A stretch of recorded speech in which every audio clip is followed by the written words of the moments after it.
Om Swastiastu, saya Gede Edi Sudiastana, CGP Angkatan 10 Kabupaten Buleleng. Berikut tugas ruang kolaborasi modul 2-3. Praktik percakapan coaching dengan Alur Tirta.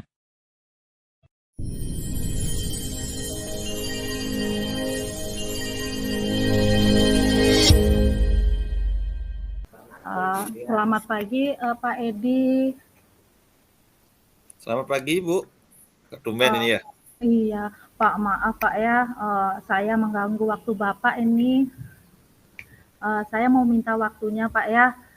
Saya ingin menceritakan permasalahan yang saya miliki pada saat kegiatan pembelajaran. Apakah Bapak ada waktu Pak? Oh ada, saya lagi santai aja Bu. Nggak apa-apa, silakan Bu. Ceritakan apa yang mau Ibu ini ceritakan ini Bu. Silakan Bu. Begini Pak Edi, saya sudah 1 semester berjalan ini mengajar anak didik saya ini. Setiap saya minta untuk membaca itu dia nangis Pak. Aduh, saya bingung sekali nih anak, kenapa satu orang ini aja tiap suruh membaca nangis lagi, ayo membaca nangis lagi. Saya sampai bingung, aduh kenapa ini, apakah pembelajaran saya ini tidak menarik, apa yang saya sampaikan, apakah muka saya menyeramkan atau bagaimana. Saya tanyakan ini, setiap saya minta untuk membaca, aduh udah nangis lagi. Saya sampai, aduh kayaknya sepertinya kalau saya terus-menerus seperti ini, saya merasa jadi guru tidak berhasil nih mengajarkan anak tersebut untuk bisa membaca gitu Pak. Makanya saya di sini butuh teman sharing Pak, teman cerita, siapa tahu Bapak nanti bisa membantu saya, memberikan memberikan nasihat, atau memberikan masukan atau sarannya Pak untuk saya gitu. Jadi menurut Bu Aidia, apa yang ingin Ibu harapkan dari obrolan kita hari ini? Saya ingin dapat solusi Pak, bagaimana cara mengatasi permasalahan yang ada dalam kelas saya ini, tentang anak didik saya ini yang ketika diminta untuk membaca tapi dia tidak mau, malah menangis Pak, tidak mau membaca gitu Pak. Menurut Bu Aidia, hal apa saja yang membuat satu orang ya Bu ya, salah satunya, Ya, satu orang murid Ibu ini kok kurang dalam membaca ya, setiap disuruh membaca menangis gitu ya? Iya.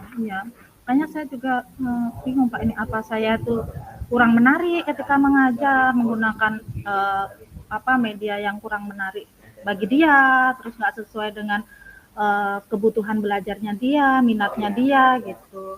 Mungkin saya terlalu mungkin monoton karena muridnya yang lain itu sudah bisa membaca, jadi mungkin seperti itu. Sudah saya nyoba menggunakan media ajar berupa video gitu, tapi dia malah ribut sendiri, kurang memperhatikan. Oh berarti dia tidak menyukai belajar dalam bentuk video gitu Pak. Apa Ibu sudah pernah misalnya ke siswa tersebut menanyakan hal apa yang menyebabkan sampai anak tersebut demikian Bu? Kalau menanyakan dia selalu tidak mau menjawab Pak, diam saja karena ini mungkin saya juga tidak bisa memaksakan Pak ya, saya nanya terus-menerus karena di anak usia kelas 1 tuh kalau dipaksa semakin diam dia Pak. Tapi saya perhatikan dia itu senang, suka menggambar Pak, menggambarnya pun dia suka menggunakan dengan warna-warna yang terang-terang gitu Pak, merah, kuning, hijau gitu Pak. Nah, dari usaha yang sudah Ibu lakukan, kalau misalnya dikasih perbandingan nih rentangan 3-5, berapa kira-kira itu usaha yang sudah Ibu lakukan tuh, keberhasilannya itu? Kalau dikasih rentangan, saya rasa kalau untuk anak ini saya masih antara 3-4 itu udah Pak, masih belum sempurna lah. Oh, begitu ya, Bu. Kira-kira nanti dalam pelaksanaan ke depannya, apa yang akan Ibu lakukan untuk mengatasi hal tersebut? Gini Pak, rencananya saya itu akan, karena nih anak dengan menggunakan video itu tidak suka juga Pak ya, saya juga berpikir nih si anak ini kesukaannya menggambar Pak, menggambar dengan warna-warni. Mungkin jadinya saya punya rencana menggunakan warna-warni tersebut untuk mengajarkan anak tersebut untuk belajar membaca, karena di anak usia kelas bawah itu kan menyukai benda-benda konkret gitu Pak. Mungkin saya akan menggunakan gambar apel gitu, misalnya apel, memberikan contoh apel, nanti sebelahnya saya gabungin beberapa kata, suku kata, huruf A, mungkin saya akan jajarkan seperti itu. A, huruf B, mungkin nanti dia kan, karena dia sudah pasti tahu itu benda apel, mungkin secara perlahan saya nanti akan istilahnya menggunakan suku kata nanti yang terpisah nanti untuk ditempel di dinding gitu Pak, di papan depan gitu, papan kelas, untuk secara perlahan-lahan gitu. Wah, saya kalau itu setuju, saya sependapat dengan Ibu.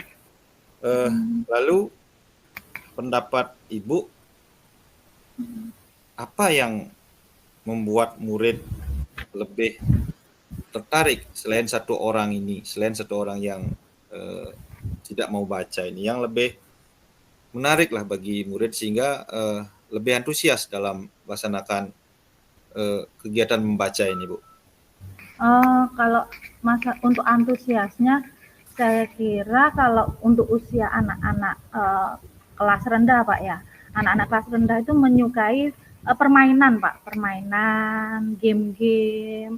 Jadi kita itu untuk belajar membaca itu tidak monoton juga Pak, nggih.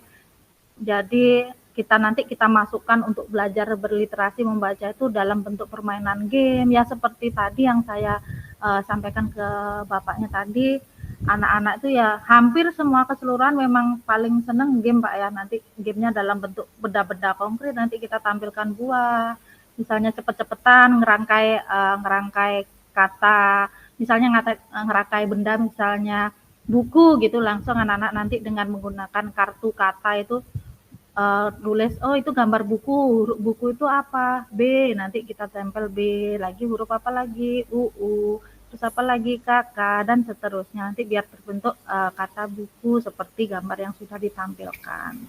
Seperti itu Pak.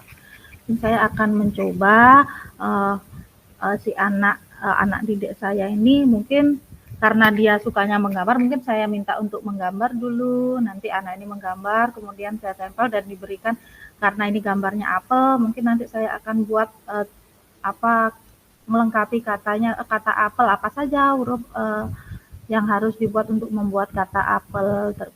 Nanti saya kasih huruf A, B, C, nanti biar anak tersebut memilah sendiri. Jadi sekarang apa rencana Ibu untuk menyelesaikan permasalahan ini? Saya akan gini Pak ya, membuat modul pembelajaran yang menarik untuk siswa tersebut. Jadi tanpa meninggalkan kegiatan teman-teman yang sudah membaca yang lain, dengan membuat modul pembelajaran yang sesuai dengan minat anak didik saya gitu Pak.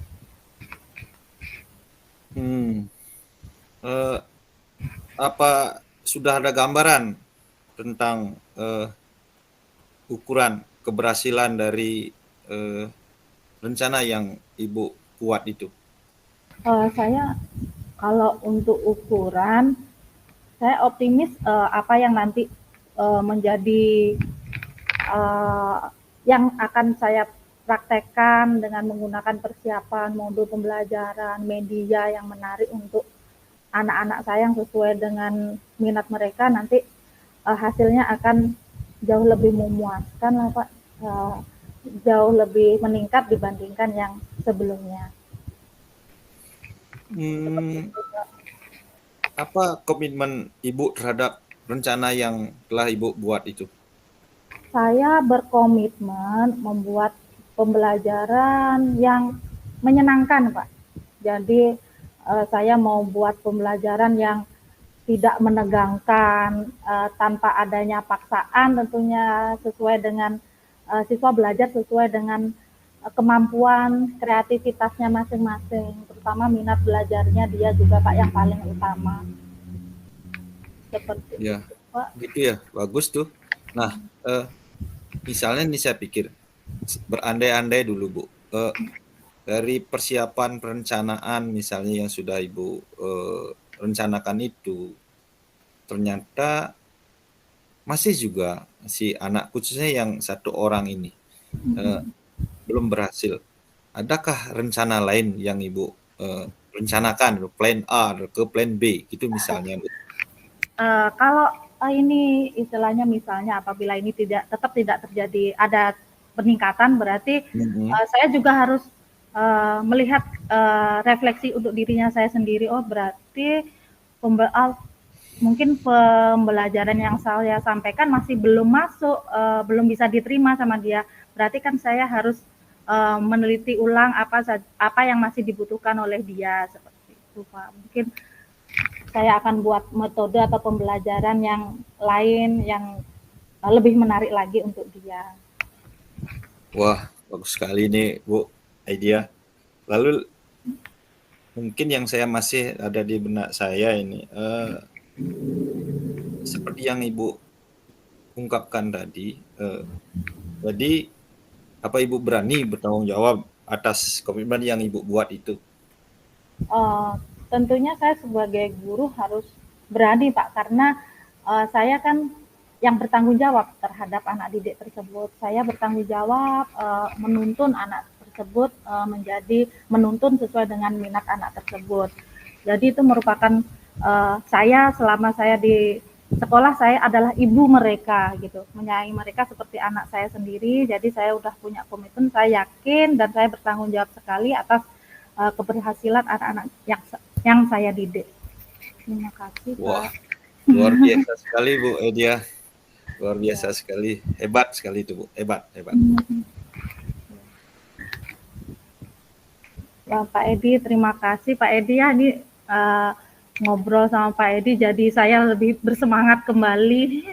Saya menemukan solusi yang akhirnya ya memotivasi diri saya sendiri, untuk semangat lagi untuk membuat anak didik saya agar segera bisa membaca, terutama Pak ya. Terima kasih Pak Edi. Oke, sama-sama Bu. Terima kasih. Silakan. Dari saya dulu ya Pak Nova ya. Dari saya ya. Mungkin Pak Edi dulu. Selaku coach dulu ya. Ya, selaku coach. Gimana perasaannya?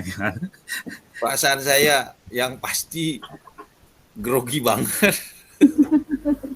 Ini saya merasa ini kalau menurut saya sih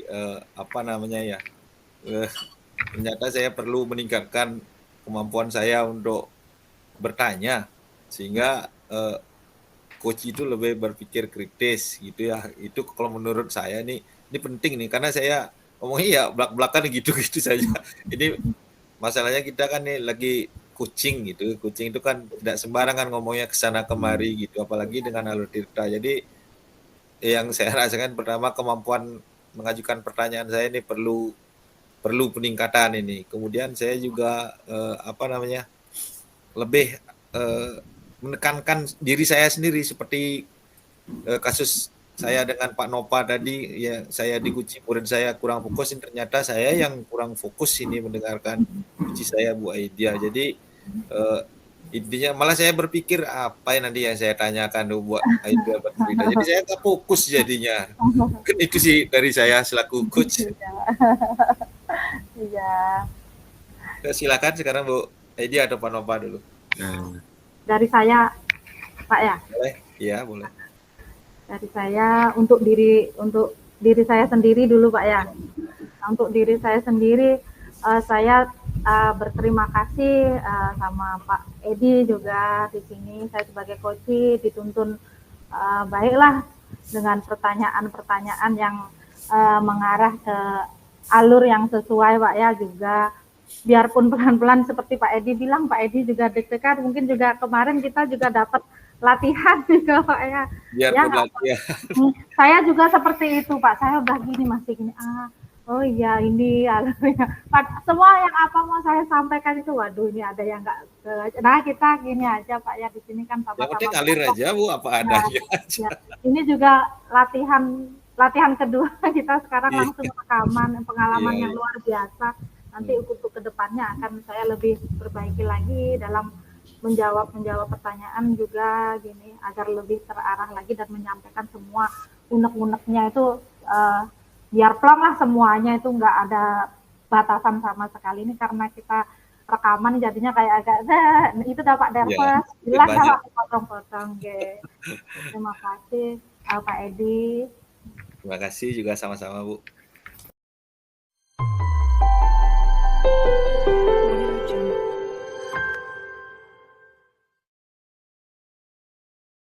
Demikianlah tugas ruang kolaborasi modul 2-3. Praktik percakapan coaching dengan Alur Tirta. Salam guru hebat, semoga tergerak, bergerak dan menggerakkan. Terima kasih.